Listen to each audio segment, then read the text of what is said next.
Today we're joined by Jovaine Reid, a remarkable teacher who's overcome incredible obstacles to achieve success. But what's truly remarkable about Jovaine's story is that the doubts and disbelief didn't come from within. They came from someone who was supposed to support him, his own teacher. Tune in as Jovaine shares his powerful journey of proving others wrong, silencing the voices of doubt, and rising above the limitations placed upon him. So, welcome to the Think Different podcast. It's a pleasure having you on the platform. Thank you for having me. You're most welcome. So, I've seen your story. It's very inspiring, and I'm sure a lot of persons connected with you, and I'm sure that others have had the experience just as you. What what inspired you to actually start sharing your experience? So here's the thing.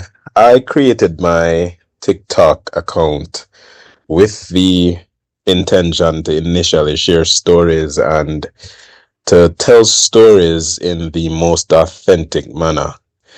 And I've often loved the idea of just telling a good story, but not just a good story, but a story that holds some level of truth. And so I remember having shared stories about my experiences at the different institutions I taught at back in Jamaica. And because of the virality that was affixed to those videos, I said, you know what? I think it would be best if I started telling more of my story. People need to hear my story. A lot of people have reached out to me, whether it be through those videos or just overall to say, hey, man, you are an inspiration. We love your stories. And so I just said, you know what? I'm going to tell this story about my English teacher. Okay, that's good. Has your English teacher reached out to you? I mean, did they actually see this story? Well, I am not so certain she has seen the story or the video, or if she's listened in. I am almost certain, however, that if she has, she is probably just a little bit disappointed in herself. Maybe even disappointed in me, even though I didn't call her name. Okay. But my guidance counselor did reach out to me, and she was saying to me, hey man, one, she doesn't work here anymore, but two, you have really done great for yourself. So Right. be proud of that, and just continue to excel. So yeah, my guidance counselor has reached out, but she hasn't, and I guess it would be an awkward conversation if she actually did, to be honest. So I'm happy she did. Why you think so? I think maybe it would be because in my story, I captured a part of it that spoke to her attitude towards me after I Okay. started excelling in university. And in my story as well, I would have spoken about the fact that she became a student with me at Church Teachers College. She and I sat in some of the lectures together, and she didn't show me that she was disappointed in me, but she showed me that she was perhaps ashamed of herself, knowing that she had not yet completed her bachelor's. But she was now sitting in the same room, completing a bachelor's degree in the same area of The specialization. irony. I know, right? With the little boy she told would never make it. I'm almost certain she remembered that. But it would have been an awkward situation because again, I also shared in the story that she when she saw me at CTC, she was now seeing a different individual. She was seeing an adult, a little boy, perhaps who was now being hidden behind the figure of an adult who had excelled and who was doing great as well. But she translated that to my expression of sexuality, and I just didn't, I couldn't understand it. But to me, I guess that was her interpretation of me during those times, and that made me think that, okay, if she and I were to have a conversation about what she really said to me and how it would have impacted me, then it would be an awkward conversation for sure. Mm, very interesting. I must say that I applaud you for sharing your story and for really continuing on that journey and not feeling as if, she said this and I feel so doubtful in myself. Hmm. Thank you. What was the turning point that made you realize you were capable of success? So here's the thing. I was a very comedic student at Malgally High School. So I attended Malgally High School, big up Malgally High School. Yes. And I had the best days of my life in my guidance counselor's office, Miss Morgan. She is still the guidance counselor at Malgally High School. When I was going through a lot at home, I sought refuge and comfort and solace in her office because she was also this animated figure, the one to motivate, the one to inspire, the one to always say, listen, you may not have it today, but you can have it tomorrow. But I knew that even though I was lacking in some areas, I was also very proficient in other areas. So I could sing, I was very good at drama. So I was a part of the drama club. I was outspoken, and even though my use of the English language was not as exceptional, I guess, as it is today, Yeah. I was very talkative. So for that, I would make I would imitate rather the English accent. And I remember one day I was doing it in my guidance counselor's office, and she was just laughing. But during those times, it was coming closer to the end of my tenure at Malgally High School, and I was approached by my grade 11 English teacher to read the introductory speech for the guest speaker at our graduation. Mm. Now, I was really impressed.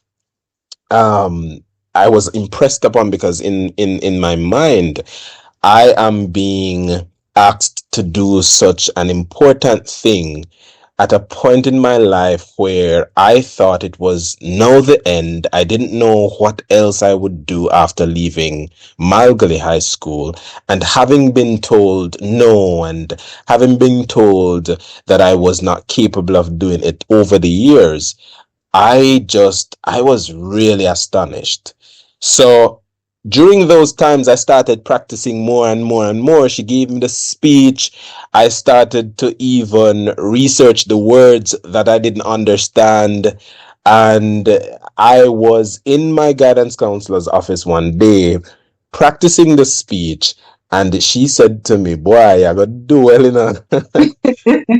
But here's the thing. I couldn't understand either how I would have progressed so quickly during such a short space of time.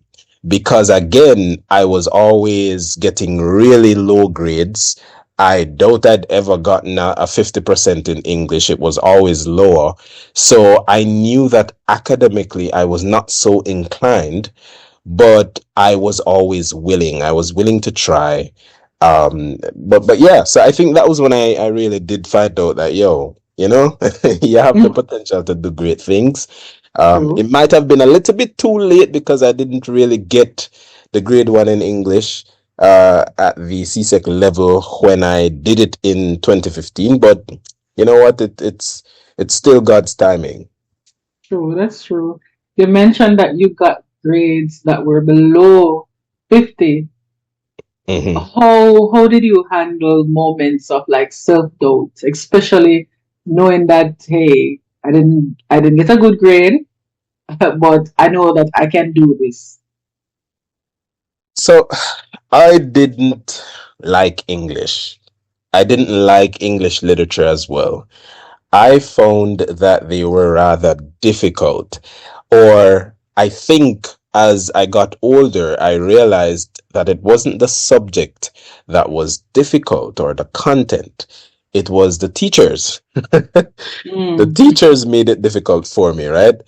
And so when I got older and I started to excel at these or in these subject areas, I realized that in those moments when I doubted myself, I didn't just doubt myself because it was innate for me to do so, but because I had people I looked up to tell me, or I had them telling me that, yo, you cannot do it. You are not smart enough. You are a dunce head. You chat Jeez. bad, stuff like that. So Yeah, during those moments, I was certainly demotivated. I didn't really see myself doing well or excelling, but you know what? I also said to myself that, yo, I can do it. And I will do it, and I did what I had to do. that's good. That's really good. Who or what helped you stay motivated and focused? So, especially during those times, I remember when my grade 11 English teacher told me, or English language teacher told me, that she said to me, listen, I do not particularly want to recommend you for English or for lit, but I'm going to do it because you're asking me to do so. But I know you won't do so well.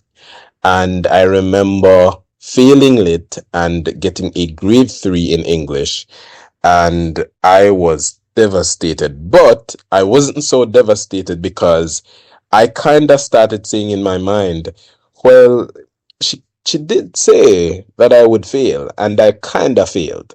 So so I was like, well, at least, she was honest. But during those moments, I could hear the voice of my grade 8 English teacher echoing in my mind, telling me how much of a dunce head I was when I passionately expressed to her that I wanted to become an English teacher just like her. I I said to myself, I have to do well in life.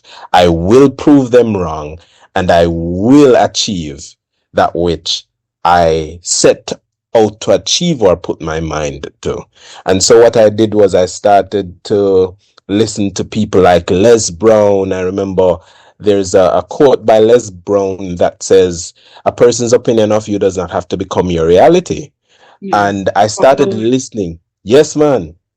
I started listening to him more and more and more. And, he would share his story as well. And I was like, well, his story is kind of similar to mine. And he's Mhm. made it, so I can make it too. you know? Definitely, Right. definitely, definitely. What skills or strengths did you develop to overcome your challenges? I think I would have developed the the essence of being confident in one's self. And I think confidence really does take you a long way. During those moments when I doubted myself the most, I would have people who would say to me, well, you are doing so well. I remember when I started, I'm always telling a story. I'm so sorry. I'm not so good at answering questions directly. I love to tell stories. That's a good way. That's a good way. That's a Yes. direction. Right. And yeah, so I started iPass because I wanted to do the resits, and I remember meeting Miss Cahoon. Miss Cahoon was my English language teacher. She was also the English literature teacher, and she taught other subjects as well at iPass. But I remember her asking me to write a story because I think that was her diagnostic test for us to be admitted to her class. And I wrote the story, and she said to me, after she graded the story, I went back to class. She said, CXC is going to love you. Now, here's the thing. I had just left high school. I'd taken a year break or so because I started working at Island Grill, the first location in Mandeville. I was a part of the first cohort Wow. of workers. Yes. And so I was determined to work and go back to school. But when she said that to me, I thought to myself, wow, a year worth of putting in the work and just practicing. One of the things that I would do is whenever I would watch movies, I would listen to some of the words I was unfamiliar with. I would research, write them in a piece of book. I still have, my grandmother still has that book, the book I would write the words in. I Oh, wow. practiced the words, and I would also go on YouTube and I would listen to people pronounce the words as well. And so I think one of the skills that I would have developed would be the comprehensive skill, the listening, the speaking as well. And I think it was not just because I listened to these videos or watched these people I saw as role models, but I also stayed consistent. I was very consistent. That's good. That's really good. That's a good way of approaching it. How does your past experiences influence your approach to teaching and mentoring? So here's the thing. I am a very practical teacher. Very practical. I try my very best to connect with my students on a level that says, yo, Mr. Reid is human just like us, and he Right. understands our struggles because he too has had a few of his own. My experiences overall, between growing up in a very destitute family structure. I mean, my mom died just after I was born. I Oh, grew up with wow. my grandmother. Blessings. Yeah, I grew up with my grandma, and it was an extended family, but we really didn't have much, right? We are not from affluence, or we are not wealthy, so Right. I knew from the get-go that I would have to contribute to the pivoting of my generational wealth, or the wealth that I would want to create for my family. And so Yeah. having those experiences, having my teacher tell me I would never make it, I know go into the classroom and I empower instead of breaking down. And I remember reading a book by Paulo Freire that says, well, it's called The Pedagogy of the Oppressed. And he talks about how the oppressed, instead of striving for liberation, tend themselves to become oppressors. And so, because I was oppressed, I have liberated my mind to think that, yo, I am teaching and impressing minds that will help to shape the future. And so if I tell them that they are incapable of, then they will go into the world thinking that they really are incapable of, True. unless they have an epiphany like I did, which doesn't always happen because you have so many students That's who have been told before that, yo, them can't do it, and you realize that they end up on the streets, or yeah. they end up doing things that wouldn't be considered just in society. But my approach is always just to inspire, to motivate, and to uplift. And that's good. And I don't think that's the place for a teacher that's put in Hmm. such a high position to tell a Yes. student that I don't think you can make it. You're supposed to listen. I realize that you have weaknesses, and I'm going Yes. to help you. I'm going to guide you, and I'm going to show you how you can advance. Hmm. And everybody is not so strong minded.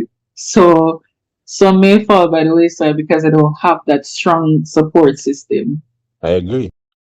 What advice would you give to your younger self or others in similar situations?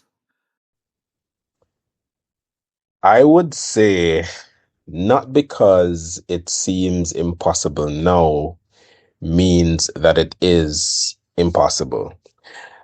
I say that because I remember those days when I was struggling. I was going through a lot at home, and I didn't see myself accomplishing anything because I had so many people around me telling me that I was incapable of. Even in the home, at school, I was being told that I was incompetent. At home, I was being told I couldn't do it. And so I would tell that younger version of me that it might seem impossible now, but it really isn't, especially if you focus, you remain consistent, you have an idea of what your disposition is, what is your purpose in this life, you work towards your purpose, and everything else will fall into place. Oh, powerful advice there. Thank you. How do you measure success and what does it mean to you? Boy, for me, success is that's such a very profound question, and I say that because do we really know how to measure success? But the reality is, I think for me personally, how I really measure success is by seeing the people whose lives I know that I can touch, seeing their lives come to fruition, seeing them accomplish the things that I was told I couldn't accomplish, for example, or the things that they had doubts about accomplishing. That to me is real success, being able to create and have a positive impact on society and the world around you. That's my definition of the Fair, measurement of success, to be honest. fair, fair. That's a fair one. Fair. What's next for you in your educational journey or career? So currently, I am pursuing a master's degree, and immediately after completing my master's, I intend on pursuing a PhD. I have just been thinking about what I would pursue a PhD in.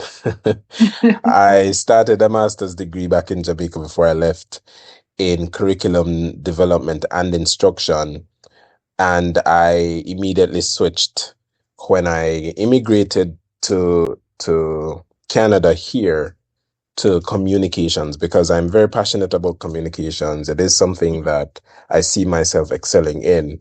But also, I have been doing some online tutoring. I recently started or developed a company called, or a school, an online institution called EPLA, so English Pro Learning Academy.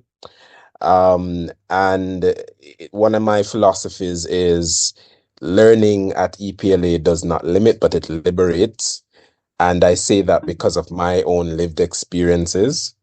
So, yeah, I think in the next 5 or so years from now, I would want to have just completed my PhD, and I would also be excelling. I would love to believe in that business venture of mine. That sounds pretty much good. And I'm sure persons are going to look out for this business and contact you and say, hey, I need to have my child on board because this sounds great and you sound like a very good teacher. Indeed, indeed. Thank you. So thank you for being on the platform. It's a pleasure again having you on and sharing your story. Thank you so very much for having me.